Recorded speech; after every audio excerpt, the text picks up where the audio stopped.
आपको पता है फेसबुक के खुद के फाउंडिंग प्रेसिडेंट शॉन पार्कर ने जब फेसबुक को डेवलप किया था उस वक्त उन्होंने कहा था कि हमारा जो प्राइम ऑब्जेक्टिव था, जो असल मकसद था, वो ये था कि कैसे हम इस सोशल मीडिया वेबसाइट पर लोगों को ज़्यादा से ज़्यादा देर तक बांधे रख सकें। और इस चीज़ के लिए हमने फेसबुक की प्रोग्रामिंग इस तरह से की जिससे फेसबुक ह्यूमन साइकोलॉजी में मौजूद कमज़ोरियों का गलत फ़ायदा उठा सके। और यही वो वजह है जिसके चलते लोग हर दिन बार बार अपने सोशल मीडिया अकाउंट्स चेक करते रहते हैं। लेकिन कमाल की बात पता है क्या है? जब इन्हीं शॉन पार्कर को ये पता चला कि फेसबुक पर डेवलप किए इस डोपामिन एक्सप्लॉइटिंग सिस्टम की वजह से लोगों पर ड्रग्स लेने जैसा असर हो रहा है, लोगों को इसकी लत लगती जा रही है, ये जानकर शॉन पार्कर ने उसी वक्त 2005 में फेसबुक से रिजाइन कर दिया, क्योंकि फेसबुक लोगों की सोशल मीडिया एडिक्शन को अपने बिजनेस के लिए इस्तेमाल कर रहा था।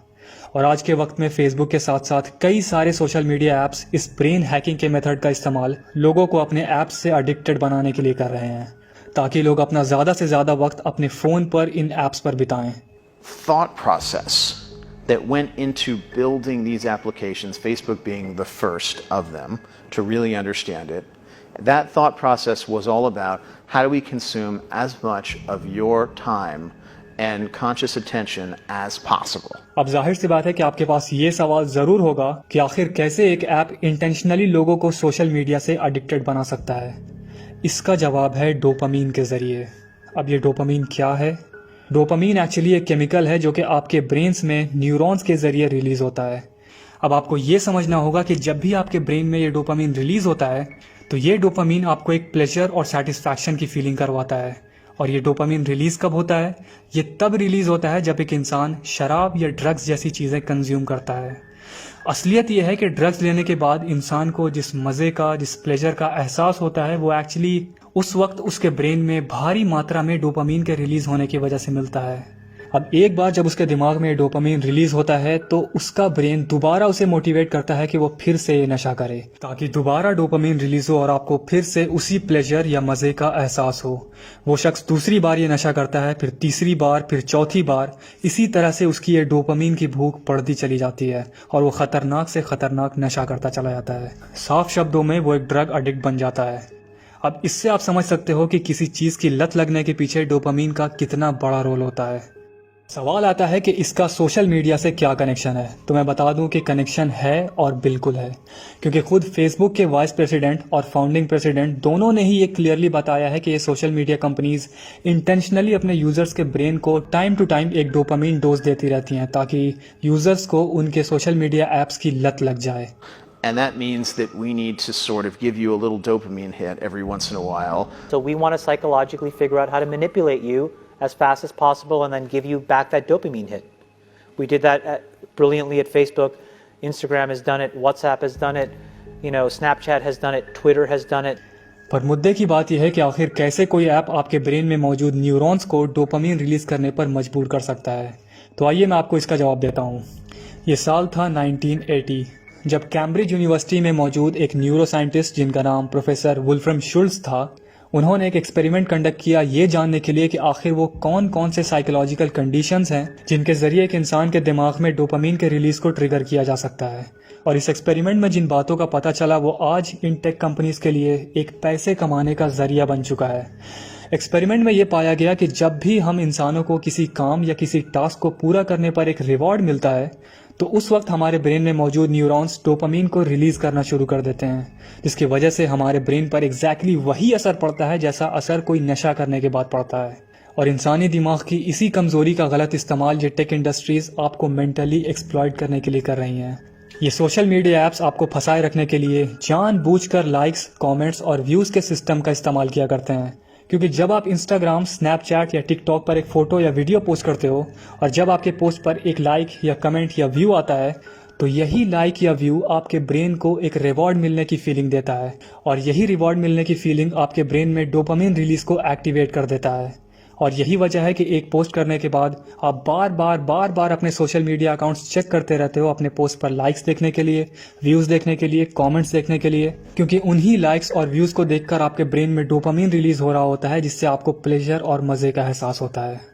लेकिन कुछ टाइम बाद जब आपकी वो पोस्ट पुरानी हो जाती है, उस पर लाइक्स या व्यूज़ आने बंद हो जाते हैं, तब आप इस डोपामीन की आदत लगने की वजह से फिर एक पोस्ट डालते हो ताकि उस पर और लाइक्स आएं और कमेंट्स आएं। इसी तरह से आप पोस्ट करते जाते हो और आपको लाइक्स और व्यूज मिलते जाते हैं और आप इस डोपामीन ड्रिवन फीडबैक लूप में फंसते चले जाते हो। The short-term dopamine-driven feedback loops that we have created are destroying how society works. पर अफसोस की बात यह है कि इस लूप में बुरी तरह फंसने के बाद एक टाइम ऐसा आता है जब आप इन लाइक्स, कमेंट्स, व्यूज के लिए कुछ भी करने को तैयार हो जाते हो, फिर चाहे किसी लड़के को एक लड़की बनकर नाचना ही क्यों ना पड़े। और शायद मुझे बताने की जरूरत नहीं है कि यह हरकत किस सोशल मीडिया ऐप पर की जाती है, आप लोग मुझसे बेहतर जानते हो। आगे बढ़ने के साथ मैं आपको बताना चाहूँगा ट्रिस्टन हैरिस के बारे में, जो कि गूगल के एम्प्लॉय रह चुके हैं। पर गूगल में जॉब करते वक्त उन्हें जिन बातों का पता चला, उन्हें जानने के बाद उन्होंने अपनी गूगल की जॉब छोड़ दी।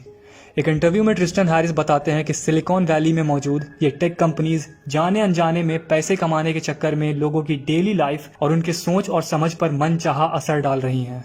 और इन कंपनीज का मेन गोल आपको ज्यादा से ज्यादा वक्त तक आपको अपने फोन पर रखना है, क्योंकि तभी आप इनके प्रोडक्ट्स जैसे इंस्टाग्राम, टिकटॉक, स्नैपचैट का यूज करोगे और इन्हें उससे फायदा पहुंचेगा। Inadvertently, whether they want to or not, they're shaping the thoughts and feelings and actions of people. They are programming people. They want you to use it in particular ways and for long periods of time because that's how they make their money. और आप यकीन नहीं करोगे, ये companies आपको ज्यादा से ज्यादा देर तक अपने ऐप्स पर रखने के लिए किस किस तरह की टेक्नोलॉजीज और कोडिंग्स का इस्तेमाल कर रही हैं। कैलिफोर्निया में मौजूद एक न्यूरो साइंस के एक्सपर्ट रामसे ब्राउन, जो कि एक डोपामीन लैब्स नाम की कंपनी के मालिक हैं, उनका कहना है कि एक सॉफ्टवेयर डेवलपर जिसे ये मालूम हो कि एक इंसान का ब्रेन कैसे काम करता है, उसके लिए एक ऐसा प्रोग्राम बनाना कोई बड़ी बात नहीं जिससे उस शख्स को किसी ऐप का एडिक्ट बनाया जा सके। और ये बात बिल्कुल सही है, क्योंकि खुद रामसे ब्राउन की ही कंपनी डोपामीन लैब इंस्टाग्राम जैसी कंपनीज के लिए ऐसे कोड्स तैयार कर रहे हैं जिससे इंस्टाग्राम यूजर्स बार बार इंस्टाग्राम पर आकर अपने फोटोज पर लाइक्स और कमेंट्स चेक करते रहें। रामसे ब्राउन ने बताया कि हमने जानबूझकर इंस्टाग्राम को ऐसे डिजाइन किया कि जब भी आप इंस्टाग्राम पर अपना कोई पोस्ट करते हो तो हमारा एल्गोरिदम टाइम टू टाइम आपके पोस्ट पर आने वाले 10, 20 या 50 लाइक्स को रोक लेता है और फिर हमारा एल्गोरिदम ये डिसाइड करता है कि किस वक्त इस शख्स के रोके हुए लाइक्स को एक साथ इसको दिखाना है, ताकि थोड़ी देर बाद जब अचानक से उस बंदे को अपने पोस्ट पर 30 लाइक्स देखने को मिलेंगे तो उसके दिमाग में रिवॉर्ड मिलने का एक स्ट्रॉन्ग डोपामीन हिट मिलेगा और वो फौरन उसी वक्त इंस्टाग्राम खोलकर अपने लाइक्स चेक करेगा। और यही है वो तरीका जिससे रामसे ब्राउन की कंपनी डोपामीन लैब्स इस तरह के यूजर्स को इंस्टाग्राम जैसे ऐप्स का एडिक्ट बना रही हैं। और ऐसा नहीं है कि ये काम सिर्फ सोशल मीडिया कंपनीज ही अपने फायदे के लिए कर रही हैं, और भी कई इंडस्ट्रीज जैसे नेटफ्लिक्स बिल्कुल इसी तरह अपने यूजर्स के ब्रेन का, उनके वक्त का एक्सप्लॉयटेशन कर रहे हैं। आपको पता है, नेटफ्लिक्स के सीईओ ने अपनी एक स्पीच में ये कहा था कि नेटफ्लिक्स का मेन कॉम्पिटिटर ना ही यूट्यूब है और ना ही अमेजॉन है। नेटफ्लिक्स का मेन कॉम्पिटिटर लोगों की नींद है। हमें लोगों को नेटफ्लिक्स पर ज्यादा देर तक एंगेज रखने के लिए उनकी नींद कम करनी होगी। और आई थिंक अब आप समझ गए होंगे कि ये पूरा गेम आखिर कैसे खेला जा रहा है। खैर, अब अगर आपको ये वीडियो पसंद आई हो और आप चाहते हो कि मैं इसका एक और पार्ट बनाऊं, और उम्मीद है कि अब से मैं हर 15 दिन पर एक वीडियो अपलोड कर पाऊंगा, तो आप लोग चैनल को सब्सक्राइब जरूर कर लें।